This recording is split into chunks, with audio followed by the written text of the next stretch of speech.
name is Chloe and welcome back or welcome to my channel. Here I like to talk about all of the books that I read and all of the books that I have not read yet, which there are far too many of them sitting on my shelves. Speaking of which, in April I did not tackle my April TBR, like really quite badly actually. So I'm not going to be doing a proper TBR jar video like I have been doing for other months because I have a backlog of books that I was catching up on over the first few months, meaning that I ended up not reading what I wanted to in April. But it's fine, it's fine. It's going to be an ambitious reading month in May, and I'm totally 100% going to get through all of these books. So firstly, I'll go through the books that are left over from my April TBR, and then I'll go for the books that I need to read for book clubs that I'm part of, and then lastly I will still do this jar where I'll pick 2 books from my 24 and 2024, which will leave me with a ridiculous number of books to read. Maybe not a ridiculous number for some people, but a ridiculous number for me, and I don't know if I'll get through it, but not with that attitude, I'm not going to get through it. I can totally do this. Okay, let's go through the books from April that I was supposed to read but didn't. So firstly, we have this lovely book that I have been putting off for the longest time. I swear I say that like every second video. I'm like, how have I still not read this book? Because I swear I have been meaning to read it for so long and everyone keeps telling me to read it. Everyone who knows me is like, you will love this book. And I just still haven't read it. Even though I did pick it out of this jar last month, I ended up not having the time to read it. So, in April, I will be reading... No, not in April. In May. I swear, I'm living in the past. In May, I will be reading Eleanor Oliphant is Completely Fine by Gail Honeyman. I'm not going to go through the synopsis of these books just because I prefer to like go into them blind. If there's anything I know about the books, I will let you know, but I'm not going to like read the blurb or anything because I forgot what this is about, and I'm quite happy about that because then that means that I like won't be going in knowing anything, and that's how I prefer to read books. So that's the first one. The next one is one that was actually picked during my April TBR video. I gave a choice of 3 for a new series that I would start, and A Good Girl's Guide to Murder 1. This is the book that I am just about to start reading actually. So you can actually see the bookmark in here because I've already chosen my bookmark for it. I'm really excited to start this series. I've still not read it, obviously, and that's crazy because it has been so hyped on Booksta, on BookTube, and I feel like it will be a super easy read because this is a YA book. It's like a YA crime thriller whodunit, I'm pretty sure. And I know that there's like a romance in it that everyone's like hyped about. Is it like Ravi Singh? Question mark? I've seen a lot about him on Bookstagram and I'm pretty sure it is from this series. So yeah, I am excited to read this and I'll see if it lives up to the hype because sometimes hyped books do fall a little bit flat for me, but I have a feeling I will binge it because it's YA, so it'll be like really easy to get through.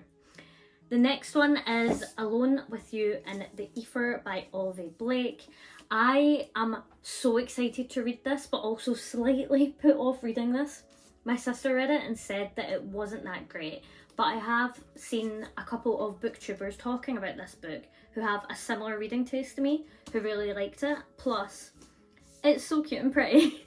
And I really liked The Atlas 6 by Olivia Blake, and I have been meaning to read more of her books, including the Atlas Complex, because I haven't finished that trilogy yet. But I don't have time in May to do that. I'll do it at some point. Home with You in the Ether is a romance book that follows 2 people falling in love with each other who have mental health issues. And I'm pretty sure it's around the kind of like nuances and issues of falling in love when you have mental health issues and how that can affect your relationship and cause toxicity, etc. So it's quite a short read. I think I'll get through it pretty quickly. I've heard the writing style is absolutely gorgeous and I am really excited to read that book. Hopefully I do get through it quickly because we still have so many more books to go. So this one is one I picked out in my April TBR jar video, but there's a reason I haven't read it yet. And that is because for my book club, one of the ones I'm part of, this is the book that got chosen. It is What the River Knows by Isabel Ibanez.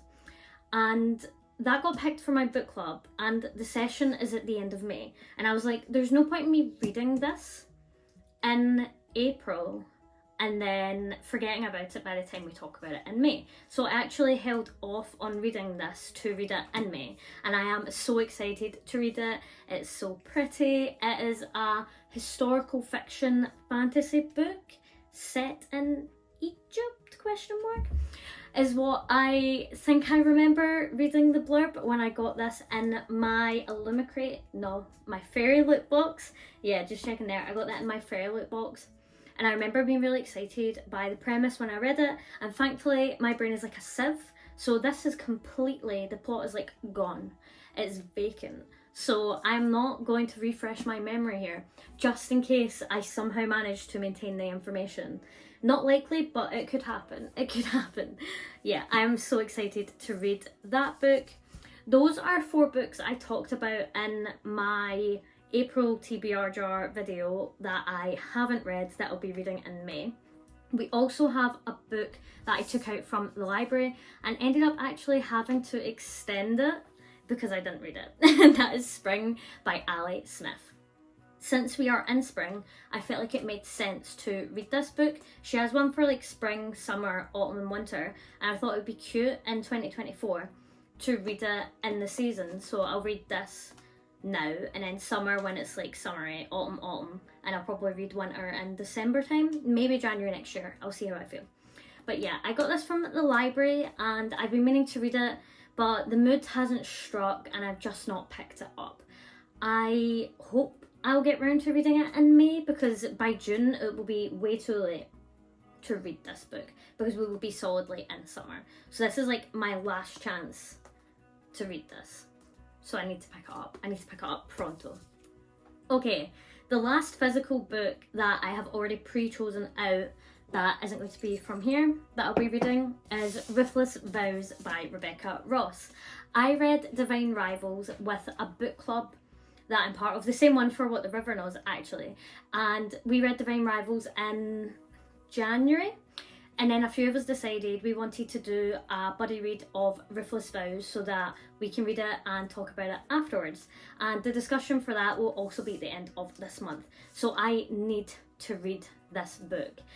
I really like Divine Rivals, and I don't know why I've not been so eager to read this book, but I have been meaning to finish a lot of the series that I have started, because I have a disgusting number of book series that I have started and haven't finished, and now I'm starting A Good Girl's Guide to Murder to add another one to that list, but it's fine. Ruthless Vows, there's not much I want to say about this in case I spoil Divine Rivals, but I am really excited. If you've read Divine Rivals, I'm excited to figure out what happens in this book. I really don't know how to talk about this without giving anything away for Divine Rivals. But it's a fantasy, I'd say like romantasy YA book. And it's like rivals to lovers. And that ticks off quite a few of the books that I like. I love romantasy, I love rivals to lovers, so tick tick. Yeah, that's all I'm going to say about that book without giving anything away. Because if you are one of the 10 people that haven't read Divine Rivals yet, I don't want to give anything away. I feel like I went through that quite quickly actually. Normally I feel like I blab so much, and I probably did. Time flies when you blab. Anyway, let's pick out these 2. The books that I keep that are from this jar are downstairs. So I'll pick out the 2 of them and then I'll bring the books up, and I was going to say I'll talk about them, but as I said, I'll only be talking about ones that won't give anything away, or if I actually remember what it's about. Okay, let's go. Digging about, and then I'll grab this one. Is that 2? I think that might be 2 actually. Do I just take the 2 of them, or do I put one back in? I'm going to take 2. I'm going to take 2 of them. Let's see. Firstly, ooh, this is a thick one. Oh, no. Anyway, it's The Hurricane Wars. I have been excited to read that book. It is a fantasy book. It's got pretty sprayed edges and signed by the author. And it came across quite hyped actually, but not like crazy hyped. So I'm not on like the hype train expecting something absolutely amazing, which means I will probably actually really enjoy it because my expectations won't be ridiculously high. But I have heard really good things about it. But I remember it's quite thick. Hopefully this is not a thick one. Watch this be A Day of Fallen Night. If it is, I swear I'm gonna cry because I will not have the time. Okay, it is Queenie. That is not that thick from what I remember, and I cannot remember for the life of me what it is about because I bought it literally years ago and still haven't read it, which is why it's in this jar for me to read in 2024 because I keep neglecting my TBR, especially if the books have been sitting on my shelves for a really long time. I'm going to quickly go and grab those books and show you them, and yeah, hopefully I'll be able to actually get through all of the books on my May TBR, unlike April. I highly doubt it because we already have 8 books. Okay, I went down to go and grab the books, and honestly, I fared pretty well actually. I forgot how many thick books I have on my 24 and 2024. These aren't that bad. So we have The Hurricane Wars, which is by Thea Guanzon. And yeah, as I said, really pretty edges. Relatively thick. I'm going to check how many pages it is actually. Over 400. That's not that bad actually. It's like 470 pages. That's not too bad. Okay, so we've got this book. And then lastly, we have Queenie by Candice Carty-Williams. I have heard so many incredible things about this book, and it was longlisted for the Women's Prize for Fiction in 2020, so I'm sure it will be good. Oh, right, let's have a look at my full May TBR. I'd say this is quite heavy actually. This is why I lift weights, so I can carry my books. This is an ambitious month. I would say there's about a 10% probability that I read all of these books. Maybe I just neglect all of my other hobbies and just read. That doesn't sound too bad. Anyway, wish me luck on trying to get through all of these books, and hopefully when I do my May wrap up, you will see all of these included. I won't hold my breath. Thanks for tuning in, and see you next time. Bye!